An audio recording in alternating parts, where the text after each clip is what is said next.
saya adalah Dr. Madeleine Jasin dan saya adalah seorang spesialis anak. Perkenalkan, nama saya Pak Reza Aditya Neldi, seorang spesialis anak. Saya akan berbagi informasi mengenai petunjuk isolasi mandiri pada anak terkonfirmasi COVID-19 yang tanpa gejala atau gejala ringan di rumah.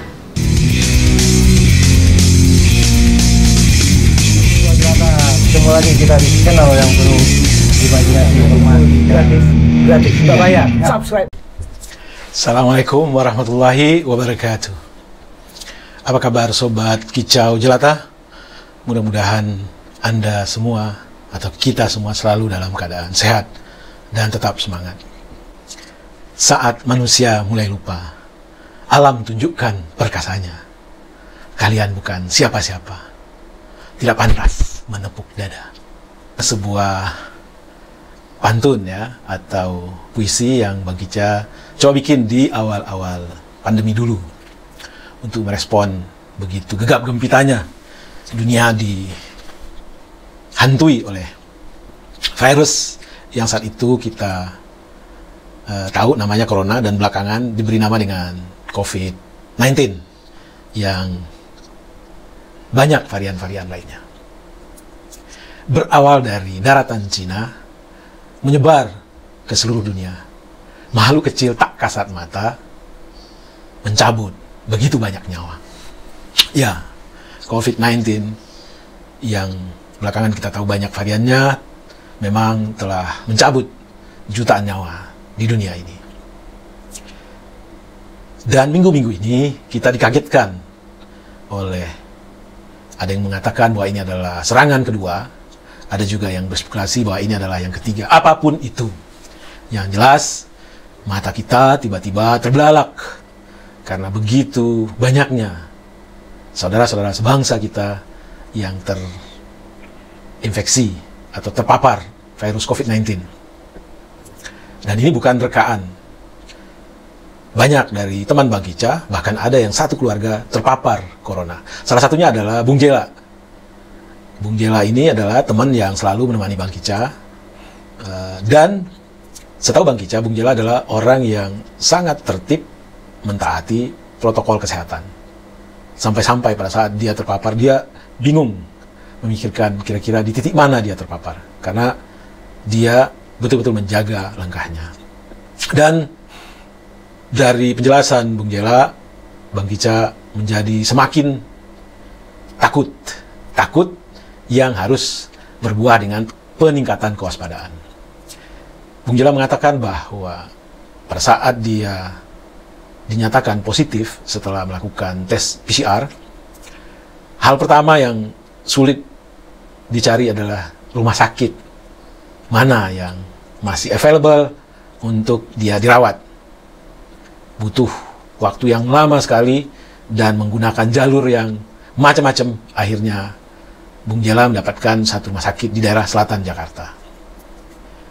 Tetapi itu tidak jaminan bahwa Bung Jela mendapatkan kamar, karena 2 hari setelah katakanlah terbaring di UGD atau di IGD, instalasi gawat darurat, dan itu pun tidak mendapatkan tempat tidur, duduk di kursi, baru di hari ketiga Bung Jela mendapatkan kamar.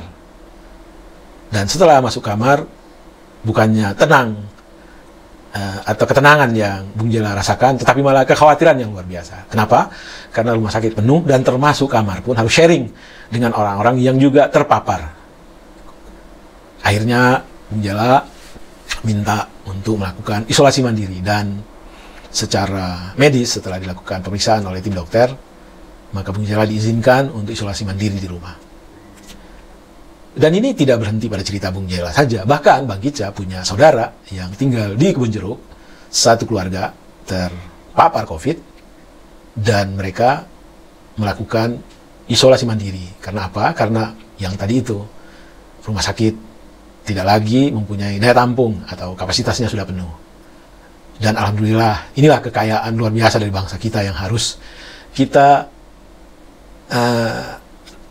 kita gali kembali, yaitu gotong royong. Karena apa? Pada saat melakukan isolasi mandiri satu keluarga di rumah, para tetangga dengan ringan tangan membantu menyediakan makanan. Dan sekali lagi, inilah sebenarnya senjata ampuh dari bangsa ini untuk melawan apapun ancaman, termasuk pandemi ini. Gotong royong. Satu hal yang agak mengkhawatirkan Bang Kicca pada serangan kedua atau keberapapun kali ini adalah dari pemberitaan-pemberitaan, dari rilis-rilis, bahkan dari teman-teman dokter, dan kebetulan anak dan mantu Bang Kicca dokter, yang mengkhawatirkan saat ini adalah banyaknya anak-anak yang terpapar oleh virus COVID-19. Anak-anak, ratusan anak-anak yang terpapar. Tentu ini sangat mengkhawatirkan kita semua. Dan pada kesempatan ini, Bang Kicca ingin sharing sebuah video pendek bagaimana cara melakukan isolasi mandiri terhadap anak yang terindikasi terpapar virus COVID-19. Dan mudah-mudahan video pendek ini bermanfaat bagi kita semua.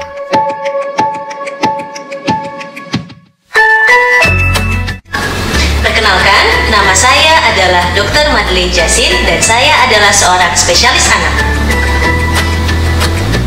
Perkenalkan, nama saya Pak Reza Aditya Neldi, seorang spesialis anak. Saya akan berbagi informasi mengenai petunjuk isolasi mandiri pada anak terkonfirmasi COVID-19 yang tanpa gejala atau gejala ringan di rumah. Sebelum melakukan isolasi mandiri di rumah, sebaiknya ayah bunda mempersiapkan beberapa hal sebagai berikut. Yang pertama, menentukan pengasuh. Sebaiknya bukan lansia atau orang dewasa dengan komorbid. Yang kedua, termometer untuk mengecek suhu anak. Yang ketiga, masker medis untuk pengasuh dan sarung tangan sekali pakai yang dapat digunakan sebelum berinteraksi dengan anak. Yang keempat, alangkah baiknya bila ayah bunda menyiapkan oximeter atau pengukur saturasi oksigen agar dapat mengetahui saturasi anak setiap hari. Yang kelima, menyiapkan baju luar sekali pakai atau baju luar yang dapat dicuci setelah berinteraksi dengan anak. Dan yang keenam, merupakan yang terpenting, mengetahui nomor kontak tenaga kesehatan terdekat yang ayah bunda percayai. Ukur suhu anak Anda setiap pagi dan sore dan berikan paracetamol bila suhu di atas 38 derajat Celcius. Dan ukur saturasi oksigen setiap pagi. Juga berikan anak Anda dengan vitamin C, vitamin D, dan zinc sesuai anjuran dokter. Tentukan zona pasien dan zona bersih di rumah, meliputi kamar tidur, kamar mandi, dan arena bermain anak. Bila hal itu tidak memungkinkan, pisahkan jarak minimal 1 meter dari anak yang sakit. Upayakan ventilasi yang baik untuk pergantian udara. Bila anak berusia lebih dari 2 tahun atau sudah kooperatif, minta anak untuk memakai masker medis.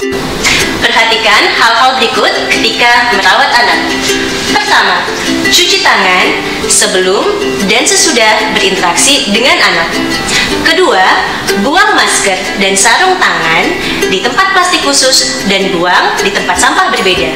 Ketiga, gunakan selemek sekali pakai atau baju luar yang dapat dicuci setelah mengasuh anak. Batasi interaksi dengan anak. Jangan mencium-cium anak, jangan memakan makanan sisa anak atau menggunakan alat makan anak, dan kalau bisa, jangan tidur dengan anak. Bila hal tersebut tidak memungkinkan, harus menjaga jarak 1 meter dengan anak. Pengasuh juga jangan lupa untuk beristirahat yang cukup, meminum suplemen, dan memakan makanan yang bergizi. Baju anak dan luar yang dipakai untuk mengasuh anak harap dicuci secara terpisah menggunakan air hangat dan deterjen. Ayah dan bunda harus tahu tanda-tanda bahaya anak harus segera dibawa ke rumah sakit dan menghentikan isolasi mandiri.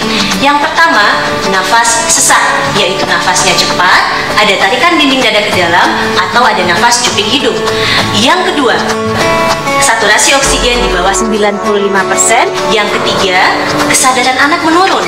Yang keempat, anak lemas sehingga tidak mau makan dan tidak mau minum. Dan yang kelima, terdapat muntah dan diare yang menyebabkan anak kekurangan cairan atau dehidrasi. Berikut adalah hal-hal yang perlu ayah bunda ingat saat melakukan isolasi mandiri.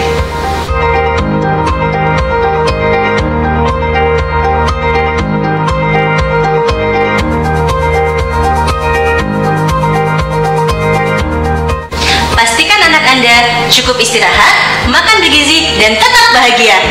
Pandemi belum usai, kita harus tetap waspada. Isolasi mandiri yang benar mencegah orang yang kita sayangi tertular. Sobat Kicau Jelata yang berbahagia, mudah-mudahan video tersebut bisa memberi pengetahuan bagi kita, dan jika terjadi pada diri kita, keluarga kita, atau tetangga kita, maka kita bisa sharing bagaimana cara untuk melakukan isolasi mandiri pada anak. Terakhir, Bang Kica ingin menghimbau kita semua, mari kita tingkatkan kewaspadaan kita patuhi prokes, protokol kesehatan, tidak hanya buat kita, tapi untuk orang-orang terdekat kita dan saudara-saudara kita. Dan kata kuncinya adalah disiplin. Terkait dengan disiplin ini, Bang Kica ingin sharing bahwa awal Februari tahun 2021, Bang Kica pergi ke Korea, ke Seoul tepatnya. Pada saat itu sebenarnya sudah heboh adanya serangan COVID-19 di Wuhan, China. Tetapi itu belum menjadi wabah dunia, belum diumumkan secara resmi oleh PBB sebagai pandemi. Tetapi informasi tersebut oleh negara-negara yang tingkat awareness-nya tinggi telah memperketat atau telah membuat pemerintahnya memberikan sinyal kepada rakyatnya agar melakukan protokol yang ketat, atau ya melakukan protokol yang ketat untuk menghindarkan diri dari virus COVID-19. Bang Kica saksikan sendiri bagaimana orang di Korea Selatan setiap saat, pada saat berkunjung ke tempat-tempat keramaian, mereka menggunakan masker, bagaimana mereka sering sekali mencuci tangan, sangat sering, dan bagaimana mereka selalu saling mengingatkan satu sama lain, termasuk terhadap kita, tamu mereka. Jadi kata kunci sebenarnya adalah disiplin, dan disiplin ini juga lah yang membawa Korea Selatan, yang sebenarnya secara sumber daya alam mereka ini miskin, tetapi mampu menjadikan negara mereka sebagai negara yang sangat maju, baik itu dalam teknologi, bagaimana mobil-mobil Korea, bagaimana barang-barang elektronik Korea bisa merajai dunia dan mengalahkan musuh bebuyutannya Jepang, dan bagaimana peradaban mereka yang kita kenal dengan K-pop itu digandrungi oleh anak muda di seluruh belahan dunia, dan itu juga mengalahkan budaya-budaya Jepang. Jadi sekali lagi, mari kita tingkatkan disiplin diri kita untuk kita sendiri, untuk keluarga, dan untuk bangsa ini. Wassalamualaikum warahmatullahi wabarakatuh. Salam sehat dan bahagia.